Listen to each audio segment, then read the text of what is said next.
Welcome to episode, well, fuck, I don't know. Let's say 88. 88?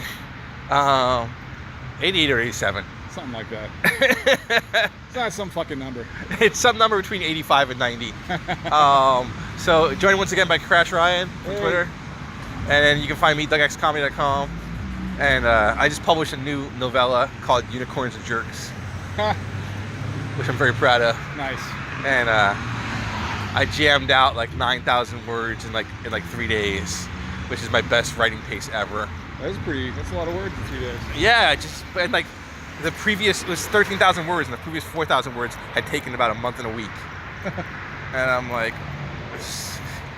but sometimes you gotta set the plot elements up. Like there's fun parts of a novella, but you gotta like, set the scene.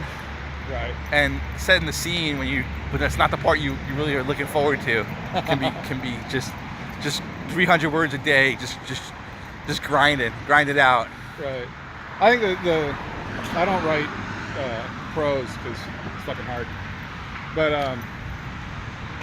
that starting period, that like getting started, like that's the longest period it takes me to do anything. Just fucking getting started. Well, I think you're like me. Like dialogue comes easy to you. Yeah. And then there's everything that's not dialogue, which is not. Yeah. Which is I just write stuff that's only dialogue, so it works out for me. But even then, you've got to set up the characters, you got to set the situation. Right. And even that, even with playwriting, you can do it in stage directions, I guess, or with screenwriting similarly. Well, it gets to like you don't get to open the fucking play or screenplay or anything like that with a meat scene. Like, I mean, occasionally you do. Occasionally you get to do a way of the gun. It's just the greatest scene, the fucking opening thing. But for the most part, your opening scene is just like, here's the town, here's the guy, and here's the thing, and that's the problem. And Exposition. You don't get to do any of the fun shit until all that's established. And if you do all that bullshit and you're boring about it because it's boring, then no one will read the good shit anyway. And so then you're fretting because like all I'm really doing is like, here's the town, here's the dude, here's the problem. But I can't just go, hey, here's the town, here's the dude, here's the problem, because everyone will go, this is bullshit. So I have to come up with a clever way to go, here's the dude, here's the problem, here's the problem. Fuck. I don't want to do all that. I just want to get to the fucking cool part. So I thought Henry James was kind of master of that. Like, have you read any Henry James? No, I haven't. It's kind of a shame that I never really got around to it. Well, I spent about 6 months in Kodiak, Alaska, and they didn't have exactly a sci-fi branch of the library. So I had to like branch out and read things that, were not necessarily my, first call, first preference. Right. So, I read everything Jane Austen ever wrote. I read a bunch of like Henry James books, and I was about between 18 and 19. That's actually the same period where as I told you, my first girlfriend broke up because I was stupid. And I felt stupid. So you started teaching yourself. Going to college, and I just went to the college literary section and just like fucking picked up required reading for classes I wasn't in. Yeah, well, I was a radio man in Kodiak, Alaska, but similarly, I was kind of educating myself by reading like the great literature, or at least what was considered to be, not all of it. Like I also read all the Harry Flashman books by George Fraser, which is actually really good, and I learned a ton of history from those books. But anyway, I did read like Jane, because they had a compendium of Jane Austen, and like Jane Austen I love. Like Pride and Prejudice, I was like, okay. Sense and Sensibility was great. Sense and Sensibility was okay. Right. And then I'm like getting down to fucking like,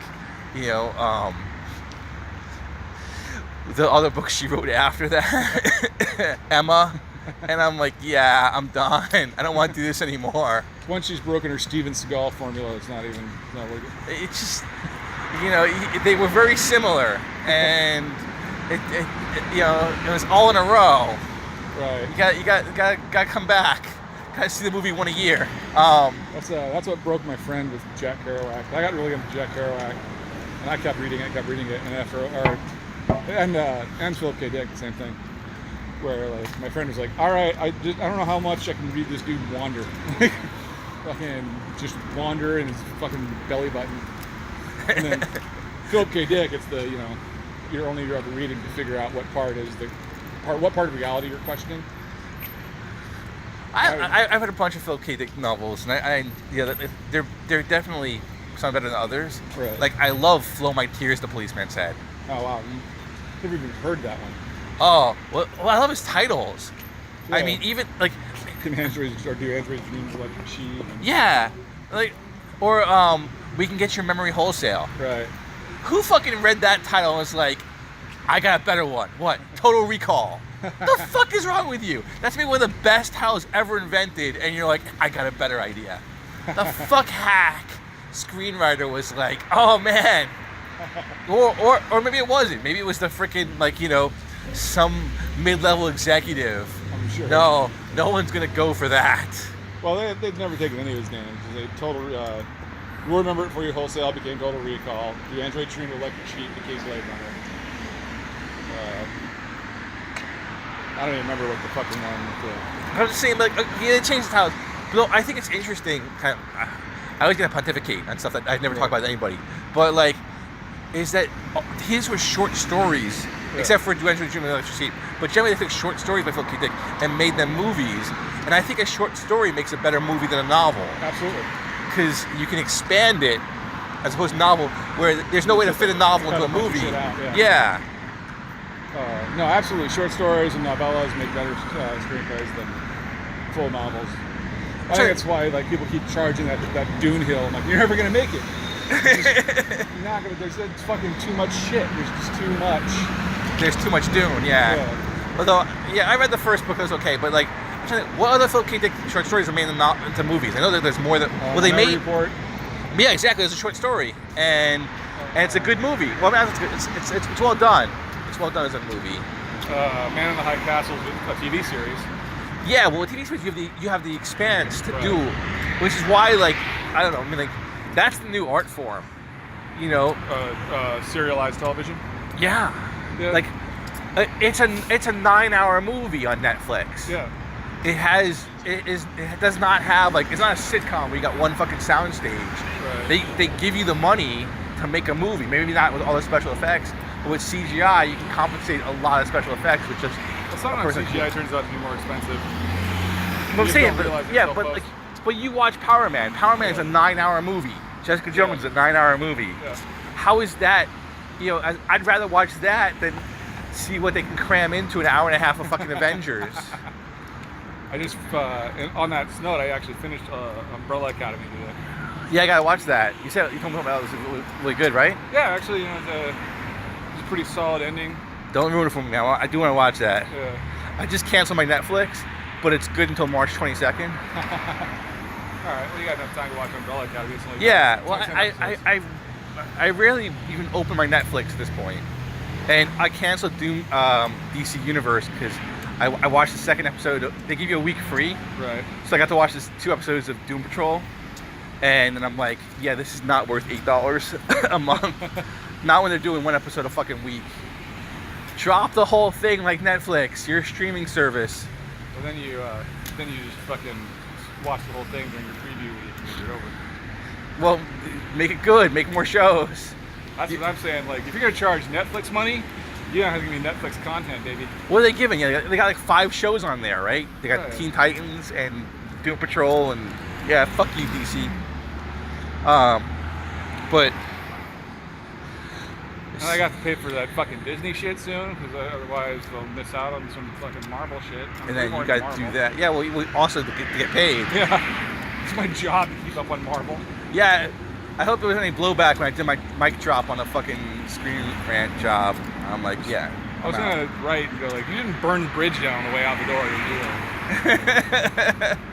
I don't know. I didn't. I just said I don't have time and energy for this, and that was all the. I didn't look at any of the messages they left in response. I just mic dropped and walked out.